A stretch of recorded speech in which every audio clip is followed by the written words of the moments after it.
कुंती देवी का इकलौता बेटा था पंकज। पंकज 23 साल का था और वो एक साड़ी की दुकान में सेल्समैन का काम किया करता था। पंकज अपनी माँ से बहुत प्यार करता था। उसकी माँ गांव में रहती थी। वो 10 दिन पहले ही पंकज की जिद पर गांव से उसके पास रहने आई थी, क्योंकि पंकज अपनी माँ की आंखों के मोतियाबिंद का ऑपरेशन शहर में ही कराना चाहता था। माँ, परसों मिली है आपके ऑपरेशन की तारीख। कुछ दिन बाद आप फिर से पहले की तरह देख पाएंगी। अरे क्या जरूरत है पैसे बर्बाद करने की। पैसे जमा करके रख बेटा, अब तेरी शादी होगी, बहू आएगी। पैसे तो बाद में भी कमा लूंगा माँ। अगर आपको दिखाई देना बंद हो गया तो अपनी बहू को आप कैसे देख पाएंगी? पंकज की बात पर कुंती मुस्कुरा कर रह गई। इधर कुछ दिनों से शहर में कोरोना ने अपने पैर पसारने शुरू कर दिए थे। हर दिन टीवी पर लोगों के मरने और इस बीमारी की चपेट में आने की खबरें आ रही थीं। कुंती भी बहुत चिंतित थी, लेकिन पंकज को तो हर दिन काम पर जाना ही पड़ता था। पंकज साड़ी की दुकान पर बैठा है। उसके सामने कुछ औरतें बैठी हुई हैं। अरे क्या बात कर रही हैं बहन जी? ये जो पीस है ना, मार्केट में कहीं भी चले जाएंगे आपको नहीं मिलेगा। ऐसा क्या है इसमें? बहन जी ये देख रही हैं? इस साड़ी पर जो जरी का महीन काम किया हुआ है ना, पूरा हाथ का काम है।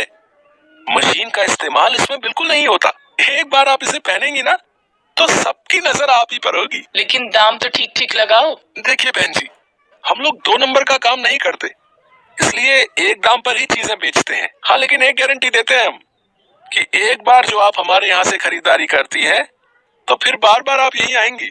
पंकज को चीजें बेचना बहुत अच्छी तरह से आता था, इसलिए उसका मालिक भी उससे बहुत खुश रहता।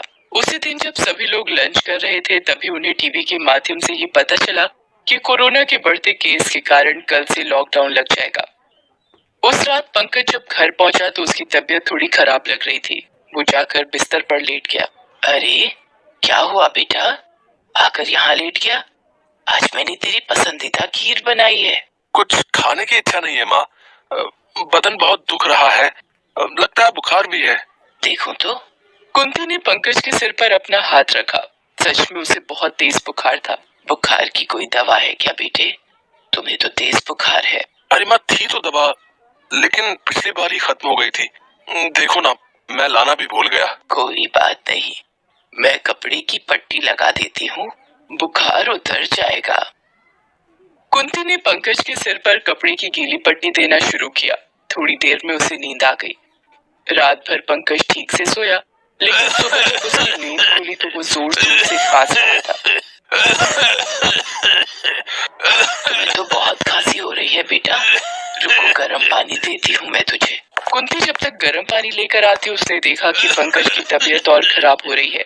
उसने उसके सिर पर हाथ रखा तो उसे अब भी तेज बुखार था। थोड़ी देर में वो जोर जोर से सांसें लेने लगा। माँ, मुझे सांस लेने में बहुत दिक्कत हो रही है। मैं ठीक से सांस नहीं ले पा रहा माँ। अरे ऐसा क्यों हो रहा है बेटा? रुक, मैं पेट सहलाती हूँ, तू जोर जोर से सांस लेने की कोशिश करना। कुंती पंकज की पीठ को सहलाती है, लेकिन उससे ज्यादा फर्क नहीं पड़ता। पंकज को अभी सांस लेने में बहुत दिक्कत हो रही थी। कुंती इस शहर में नई थी।